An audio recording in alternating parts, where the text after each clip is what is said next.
This is Goals with Soul, the podcast for visionary coaches and entrepreneurs, building your business with inspired action.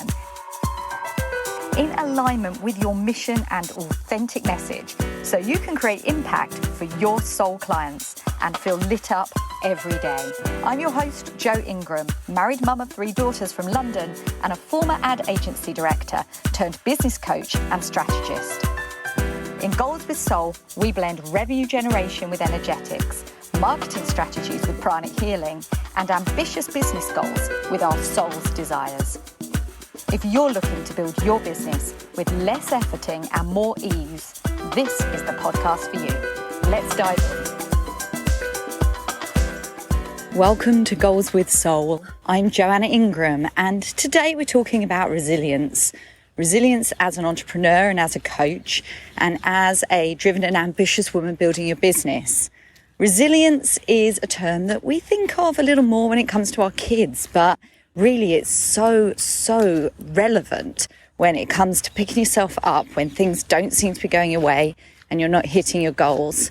And if, like me, you are a person that has high expectations of yourself and perhaps some perfectionist tendencies, it's really easy to find things, evidence that tells you things aren't going in the direction that you planned, and perhaps even that you are not good enough for whatever vision you have.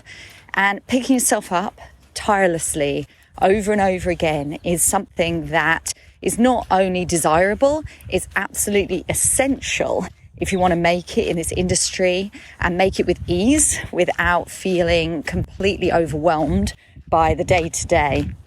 And right now you might hear some birds song in the background because I'm walking in my East London woods. It's a return to the woods for me because after a long summer and having the kids at home, and we had a big transition year. My twins went off to high school, they're 11, and that was, quite a big deal for them. Suddenly they're independent, making their own way to and from school and making their own social arrangements. And my eldest is off to university only next week as I'm recording this. And it's meant that my routine has been thrown right off kilter. Perhaps this happens to you too. You get in a good self-care routine and you're doing all the things, and then life steps in. Suddenly there's other things that take priority, other things that you have to fit into your day, fit into your emotions, fit into that mental load that we as mothers often have to do. And suddenly the things that felt so normal and natural in your self-care drift away one by one.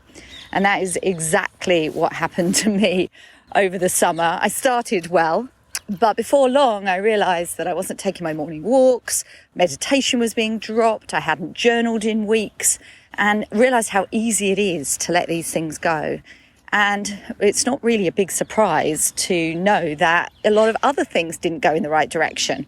Once the self-care went, it was easier to get frustrated, easier to end up in arguments with my rather spirited children. And indeed, it was easier to find the things that we have to show up for in our business, things that I didn't want to do or was hiding away from. And I recognize this so strongly. It's something that I teach others, how to show up and find that confidence. So it was one of the first things I noticed that was leaving me when my self-care left. So just getting back to it and lifting into that vision of your future self. What would you do in the future when you have all the success? Who do you be? Well, you be someone that prioritizes your self-care. And indeed, that's exactly where I'm at now. I'm prioritizing myself. I'm walking around, and funnily enough, and I talk about this all the time, it's when we take those moments and we allow our mind to wander and inspiration to hit, that suddenly we feel compelled to share stuff and to show up. And I guess that's why so frequently I do record podcast episodes when I'm walking in the woods. So for me, getting back to it has been essential, and I hope that you're back in a good routine too. If you're not, of course, there's so many self-care aspects that you can choose from. But the most important thing is to just create that time and space for yourself to allow the soft whisper of your inner intuition to speak to you and calm that chattering mind. And so to that, I turn to resilience.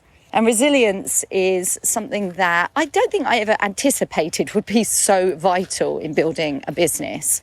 And it's come up for me very strongly this week. It's no big surprise that I'm sharing on this topic right now, because I, having come off of a long summer, had thrown myself back into business and was having the most phenomenal couple of weeks.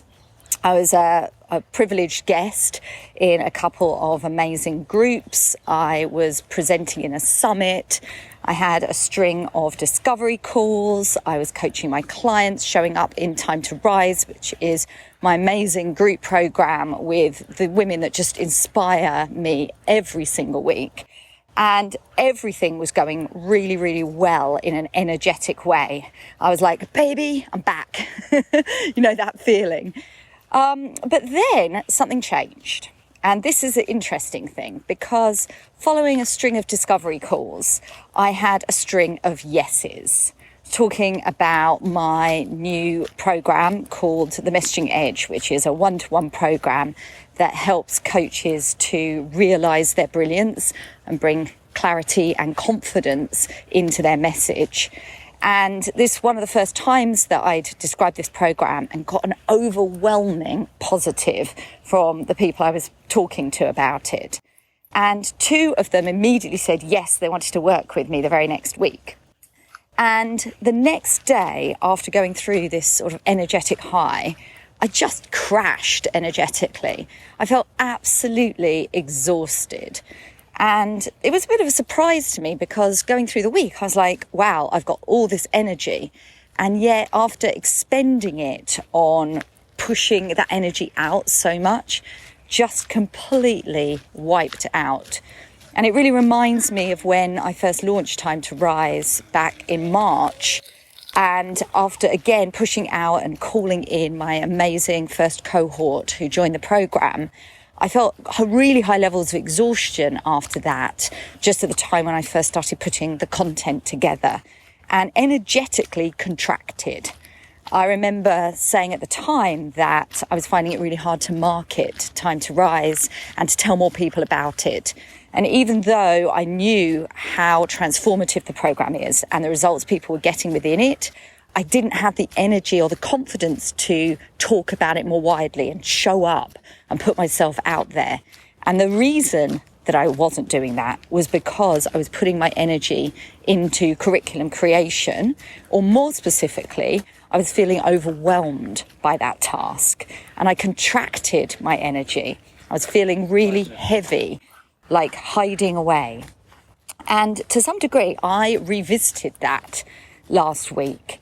After putting myself out there and expending a lot of energy, after getting a couple of yeses and just feeling that I just couldn't even get off the sofa. I was watching Netflix in the morning on a Friday morning, which is so unlike me. I am very productive. I'm also quite rigorous in keeping my routines.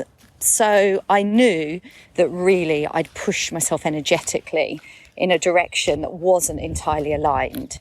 And the universe always answers this, because only 2 days later, my 2 hell yeses turned into a, well, maybe not quite now, and I'm not sure if I can do it. Can we please chat? And I literally thought to myself, what is it I'm doing energetically to bring in delay, bring in doubt? And I realized that this has been the energy that I was putting out over the last few days. And it couldn't even be a more obvious response from the vibrations and the universe to say, whoa, you want to slow down? Maybe you're not ready to take on 2 new clients right now. Maybe you need to delay it. And even though I have this broader perspective, I'm not going to lie, I was really disappointed. I felt a great deal of excitement about working with those coaches, and felt that I'd put a lot of energy in and really wanted to see the fruition of that in terms of more impact and more income. And having that delay put in front of me made me realize that I had a choice about how I responded. And I know, because I watch people do this all the time, that it's easy to become the victim in this circumstance and say, I don't even know why I'm bothering. I don't think I'm ever going to achieve this. I haven't got the energy to keep going, and so on. I mean, I work with a lot of new coaches, particularly who go through this rhythm, quite understandably. I've been very experienced in this too, and that's where resilience comes in. And resilience for me goes back to trust and faith that you are on the right path, and this is all part of the process. It's believing in the universe, having your back, and knowing that you are doing your calling and what you're meant to do. And as we move forward, there's a great deal of disappointment and frustration built in to any entrepreneurial endeavor. Quite frankly, if there's anything you want in life, it's going to be a path that you have to learn upon, which means there's going to be some challenges along the way. You're going to have to find some courage. You're going to have to do things that might make you feel uncomfortable. And pushing out of our comfort zone is inherent with building our businesses.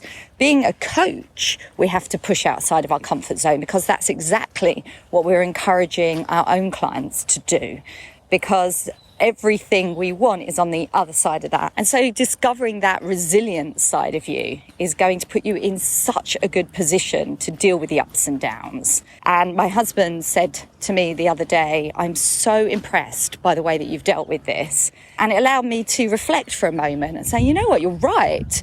I was disappointed and I was really tired after last week. And I could create a story that says, I put all that energy in and I'm not seeing the results. Or I could create a story that says, I put a lot of energy in and learned something really valuable. I made some great connections and I'm constantly moving forwards. It's the law of attraction piece that says, what can you see that's good in this? What can you appreciate? Because that will be magnified. And so my message for you today very much is, when things give you a little knock, and you put a lot of energy into something and it hasn't turned out the way you wanted, perhaps the tangible results are not immediately apparent, lean into resilience, lean into the trust and the faith that when you know you're on the right path and what you're doing really speaks to your soul, then it's worth continuing and picking yourself up. And one of the hardest things to do is to show up and to be visible, particularly when you're feeling low in terms of energy and not feeling like everything is going your way. And that's why having that clarity about your message and your calling is the number one foundation that you need to keep that resilience going. Because when you've got that clarity about what your message is, then you can find that added confidence to show up. And ultimately, showing up is the difference between keeping your amazing light hidden and sharing it with the world and building a successful business. If you're thinking that some of that clarity and confidence still needs to be dialed in, I am here for you with a free alignment call. Please do drop into the show notes, click on the link and book a 30-minute slot with me so we can talk about what's holding you back, and I can give you a few tips about how to dial up your clarity and your messaging right away. And so to my inspired action for the week, which is around resilience and showing up. So if there's something that's resonating with you in this episode, something that has been getting you down and pulling you on your energy in a negative way, how can you rewrite that story, tell yourself something entirely different, and then take some showing up powerful action as a result? Show up in social media, show up by reaching out in a DM, show up in a way that you know you've been putting off. Only you know what that is. But I have a feeling that this is ringing some bells for you, because we all have the things that we keep saying week after week. We're going to show up in a new way, at a new level. If only in the future I would be like this. But believe me, my love, you can be like that right now just by making the decision. And so I would love to hear about your inspired action. I would love to speak with you on an alignment call. And ultimately, I would love for you to have an inspired action week. Take care. Bye now.